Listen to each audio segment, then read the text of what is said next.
Hey everyone, me Kevin here. President-elect Joe Biden is expected to unveil his epically large stimulus proposal tomorrow. Tonight, I'm going to provide you a preview with some newly released information we have. Let's get right into the flow chart. Of course, right after I mentioned that if you're watching this video and you haven't gotten your free $51 yet, make sure to do that via the links down below. You deposit $100 with Webull, $100 with M1 Finance. They're both stock trading brokerages. You may as well get you free money. If you deposit $100 with M1 Finance, you get $30. If you deposit $100 with Webull, you will get 4 free stocks worth at minimum $21, potentially as much as $1,600. Okay, folks, let's jump on over into the flow chart and explain some of the updates that we've got here. So the first thing we know is that we're expecting this to be a massive stimulus package in the neighborhood of $2 to $3 trillion. One of the things that's interesting here is it really aligns with what Joe Biden said, that, hey, the $900 billion package was just designed to be a down payment, and that was a down payment on $2 to $3 trillion. Let's jump on over here. We are expecting the $2,000 stimulus checks. We do already know this. Marco Rubio tried to take credit for this morning by encouraging this to be the first thing that Joe Biden does, but we already know that Joe Biden is planning on doing this. We're expecting a $1,400 boost on top of the $600, so that equals $2,000. Then we are expecting, this is new. Now, this is a rumor amongst Capitol Hill reporters that there will be a child tax credit, possibly $3,600 per year per child under 6, $3,000 per child between 6 and 17, the goal being to limit childhood poverty. I expect that there will be some form of income limitations for this, so that way families making $300,000, $400,000, $500,000 a year with 6 children aren't getting massive credits, because again, the goal is to limit childhood poverty while not spending to oblivion. Although a lot of people are already expecting that this package will be spending to oblivion. All right, on unemployment. We've got some competing arguments here, but it seems like Biden is leaning towards $300 to $400 per week through September for unemployment. Probably no retroactive pay, since we've already got unemployment pay going now, so nothing looking back into 2020. We've got pay going now through the beginning or middle of March. We expect that this would just be an extension from then all the way to, it says actually through September, so through September 30th, which is when the government works on passing a new government budget anyway. That's when the fiscal year ends, so that could line up with how they want to spend money all the way through the end of September.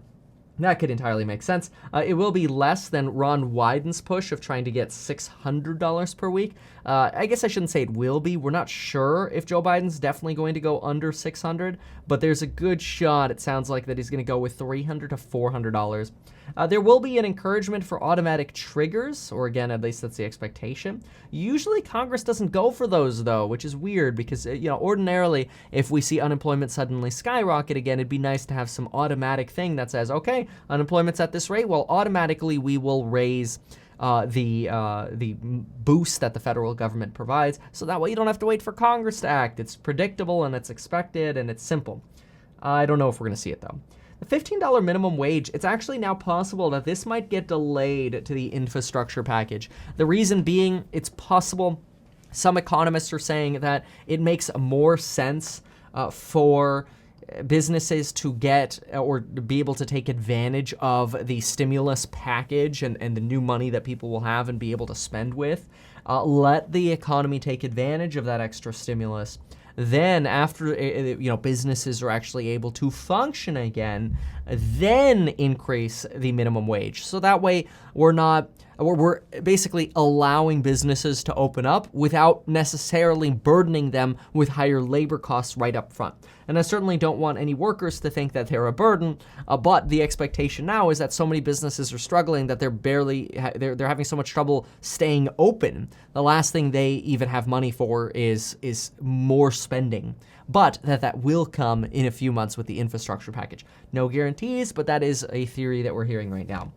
State and local government aid, of course, more vaccine distribution money. We might see liability protections unless, of course, Democrats decide to go with the 51 vote option or they change the rules. If they go with the 51 vote option, which is the budget reconciliation option, which they have 9 golden tickets, so to speak, to use there, then they will not need Republican help, and maybe they just don't do liability protection.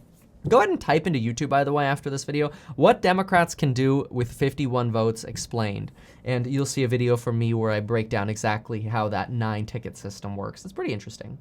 And it'll be good for you to know going forward. But anyway, let's see, what else do we have here? So we'll either see the liability protections or not. We're going to deficit spend. We are expecting to see some changes to school funding, that potentially college might be free for people going back to school, especially for families making under $125,000. And those, of course, would be government schools, not necessarily private schools. This would be like community colleges, state colleges, historically black colleges, and so on. Then there would be income-based payments beyond that is the expectation. We do think that Biden, because this was pretty much a campaign promise, we do think that there's going to be at least $10,000 in student debt forgiveness. Not sure if it's going to go to that 50 that we've seen before, but should be. Rent forbearance, we're really expecting to see the rent and eviction moratorium get extended probably through the end of March or April. We are here on January 13th, and we still don't have substantial details on rental relief, which is honestly pathetic. But quite frankly, they're having trouble getting out vaccines as well, so there are a lot of funny things going on when the government's in control. Jeez.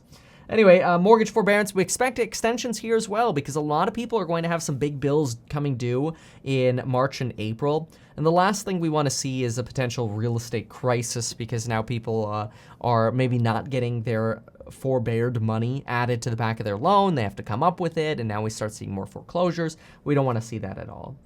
So we expect Joe Biden to have something for this.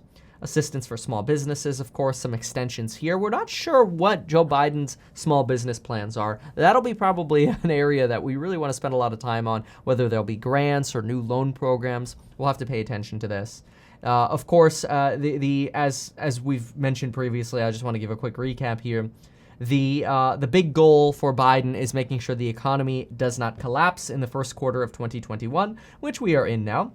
Joe Manchin says the top priority is vaccines, and he supports targeted $2,000 checks. And of course, Bernie Sanders is a big fan of the $2,000 checks. Everything else is expected to come in the infrastructure package. So again, the minimum wage item will get moved over here. Tax hikes, the Build Back Better, the manufacturing green jobs, the EV tax credits, the charging outlets, all of that, the climate friendly stuff. All of this is really expected in the infrastructure plan, as well as capital gains tax changes, top tier income tax changes, all of that. That's more of a probably March to May event over there.